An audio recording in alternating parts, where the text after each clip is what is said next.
Welcome to our channel, ladies and gentlemen. Whoever advised William Samoei Ruto to begin a crackdown on opposition leaders is not helping William Ruto. He's actually aiding the one-term call. And if William Ruto continues on this path, I can assure you that William Ruto is condemning himself to become the first president to serve as one term.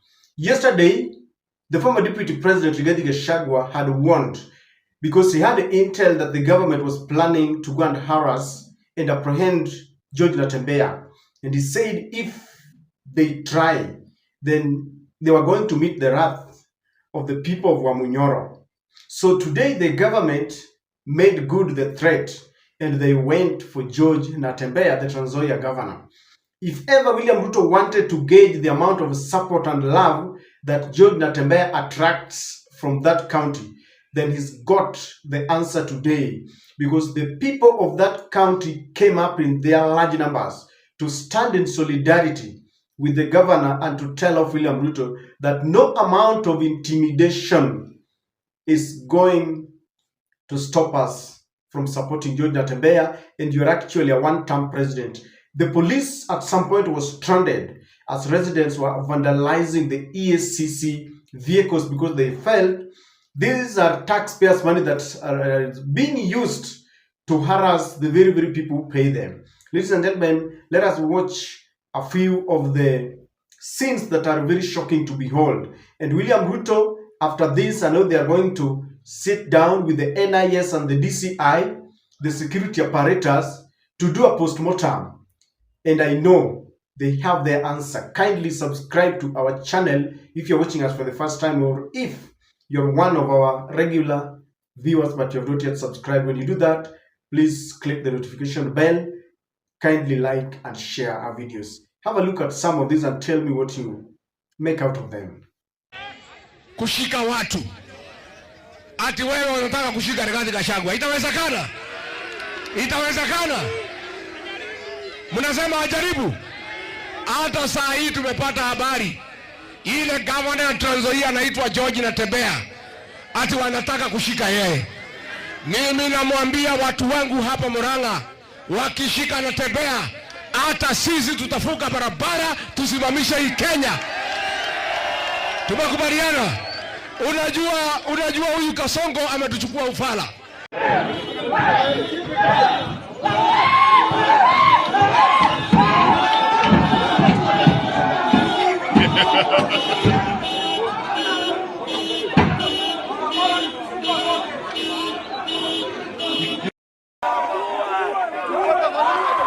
This harassment of the opposition must stop. And whether you use the police or not, hata utumie jeshi, wewe ni one term. Hakuna siku ambayo utatisha Waluya. Hakuna siku ambayo utatisha Natembea. Tutaamua kama ni kukufa kupona, lazima tu protect governor. Na Alan Chesang utajua mahali penye utakuwa una land. Ukianza hii mchezo yenye unaanza na kudili na sisi, ukiguza Natembea umeguza Muluya, ukiguza Natembea umeguza mtu wa Trans Nzoia. Sasa maneno yako chuma chako chimotoni. Sisi tulidanganywa na Wetangula tukakupigia kura kama jamii ya Waluya. Raundi hii ikiwepo unakuja na hii tabia ya kutuma hao watu waje wanyanyase Natembea, my friend, sahau kura ya jamii ya Waluya. Hakuna mahali gavana anaenda. Tunasema hakuna mahali gavana wetu wanaenda. Tumeamua, tumejua wameingia kuna pesa, wanataka kusema gavana alipiga pesa. Hakuna pesa gavana amepiga. Kama ni mbaya acha ikuwe mbaya.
Followed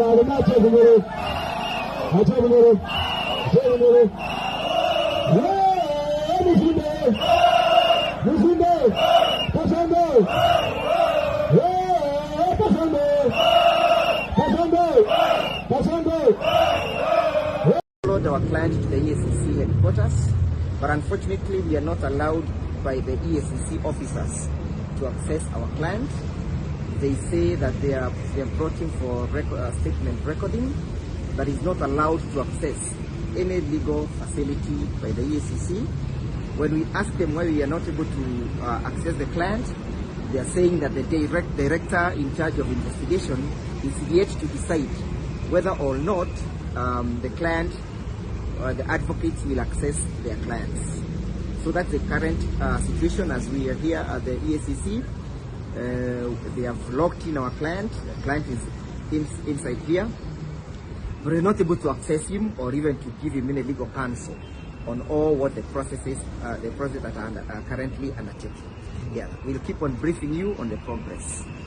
Ladies and gentlemen, politics is full of trying to gauge. You know, we understand because the EACC has released a statement that they suspect that Governor Natembea was involved in swindling of some funds, taxpayers' money. We all agree that we need to fight corruption. But it is my personal opinion that fighting corruption should not be weaponized against those who are opposing the government. If we have to start investigating corruption, it has to start from the office of the president, then the office of the deputy president. Why do I feel so? We have independent institutions that are being maintained by taxpayers' money to look at how institutions work. And the office of the Auditor General and the Control of Budget have always come up with reports exposing wastage and corruption in those two offices. So if we have to investigate corruption, let the EACC go and start by, investigating State House and the office of the president, then ile ya Kithure Kindiki. After that, let them go direct to the counties in the Rift Valley and the counties of the broad-based government. Once they find them clean, let them now start. I'm saying this because I personally believe I don't support those who swindle taxpayers' money. In fact, if Natembea is found to be culpable, then he should be arraigned in court. That is my position. But we cannot target those whom we feel are reading from a different script from the government. And we now want to call that fighting corruption. It's wrong and it is unacceptable. Now, in his bid to try and tame the opposition, William Ruto has begun by targeting two men. He's targeting George Natembea and Rigathi Gachagua. That camp is large enough. We have George Natembea, Rigathi Gachagua, Martha Karua, Eugene Wamalwa, Kalonzo Musyoka, JB Muturi, Linturi, Malala, and all that. Why do you think they have begun by targeting George Natembea and Rigathi Gachagua? When you look at those two leaders, they have got some few things in common. Number one, Natembea and the former deputy president are very aggressive. They are the people who are leading the rally called Ruto must go, Tawe. They are saying it in broad daylight. They have a slogan. If you look at Rigathi Gachagua, the slogan is Kasongo must go, Mwizi must go, Muwaji. He calls him all sorts of names. And if you look at George Natembea, he's also doing the same. These are people who have confronted William Samoei Ruto. I remember Natembea when William Ruto signed that decree that moving forward, the members of the Somali community will be given IDs without proper verification. And everyone was praising William Ruto, because of that. He faced William Ruto head on and he told him, we are not against our brothers and sisters who are members of the Somali community in Kenya, but we are concerned about those who will be moving across the border from Somalia. He told William Ruto, this is wrong. Rigathi Gachagua is on record, is telling us that he used to confront William Ruto and tell him this is wrong. So these are aggressive people who face, William Ruto.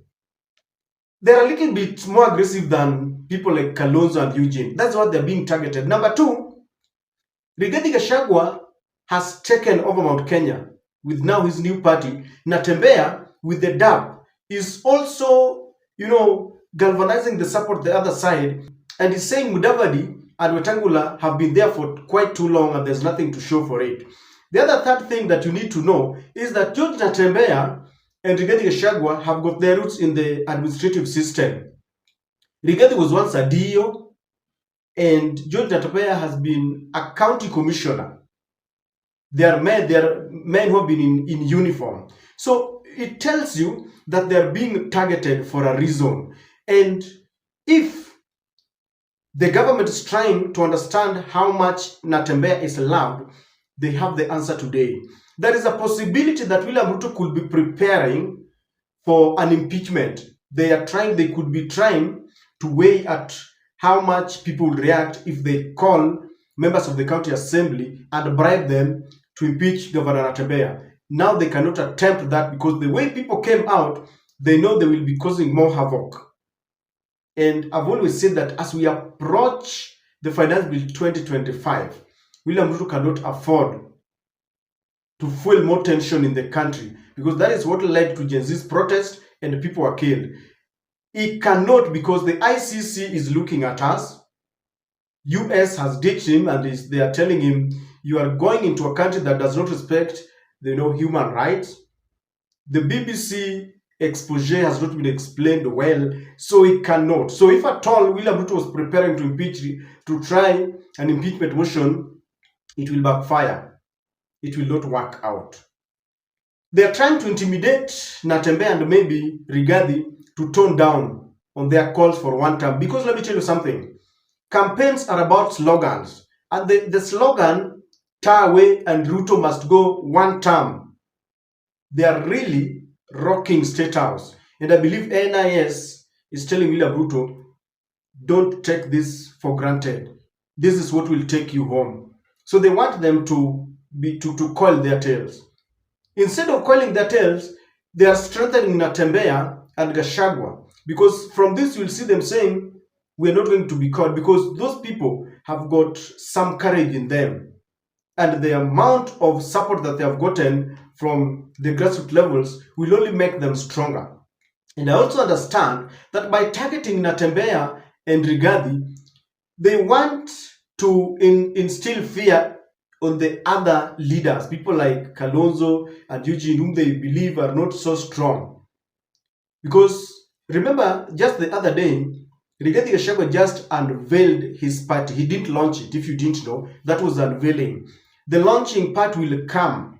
And they know very well that this will attract all the leaders of the opposition, the same way they were there in Wamunyoro. So they are trying to disintegrate this by instilling fear, because they know that moving forward, this team will start moving together as they go to church, they go to visit one of the counties. Just the same way William Ruto has begun his early campaigns, he believes this team will get stronger. So he wants to disintegrate by instilling fear. But I can assure you, instead of taking this fear, this team is going to remain resolute, very strong and bold, because the people are behind them. They will not. There is also a possibility that the government wants to arrest these leaders so that the country can run into chaos. Then they want to sanitize the report from the BBC that the people who are causing chaos are Natembea, Rigathi, and the group. Why? They will say that it is within the constitution to arrest someone to go and help with the investigations. But when that happened, the group incited their supporters and the running battle. So they want to apportion the blame to the opposition leaders. But let me tell you, people are not fools. They understand what is happening, including the international community, including the international media like BBC. They have been capturing this. So it will not work. Now, the other thing that is also happening, just the other day, William Ruto said when he met the president of Finland that the police that might have used extra force to deal with the supporters will carry their own cross. William Ruto said that he created an independent finance kitty for the police, so they are now financially autonomous. They also have autonomy on operation, that the Inspector General is now in charge and William Ruto is not coming in. So when you go and cause chaos somewhere, When the time comes for you to explain, you will not say, I was acting on orders from the president or any other person. William Ruto had left them. Aliwacha na akamwambia utabeba msalaba wako. That's why you could see, the public destroying the EACC vehicles, and the police was watching. Why? They also know that wanatumika vibaya. Don't think that all the police supports William Ruto. They are just under oath that you are a yes sir person, ukitumwa lazima wende. They are also not very happy about what is happening. And they know that they will be left alone to carry their cross. So, ladies and gentlemen, this is not going to work. The police regrets doing this, but there's nothing they can do. The scenes that they saw there, had they begun tear gas and beating people, it would have resulted into even more chaotic scenes. So as we move forward, the person who is advising William Ruto to crack down on opposition continue doing the same, even though others are saying that William Ruto only listens to Samoei Ruto. So I don't know. But if he's advising himself or someone is advising him, he's going to plunge this country into some very difficult moments that will not be able to recover. A time is coming, as William Ruto says, that everyone has been given his term to work for the people. If the people of Trans Nzoia are tired of Governor Natembea, 2027 is coming. But if there is a crackdown on impunity, corruption and wastage, let us begin from the top and sweep it all the way. Let us not have selective justice. You cannot be targeting members of the opposition, yet we know that corruption is entrenched even within the broad-based government. Ladies and gentlemen, the people of Trans Nzoia won against this government.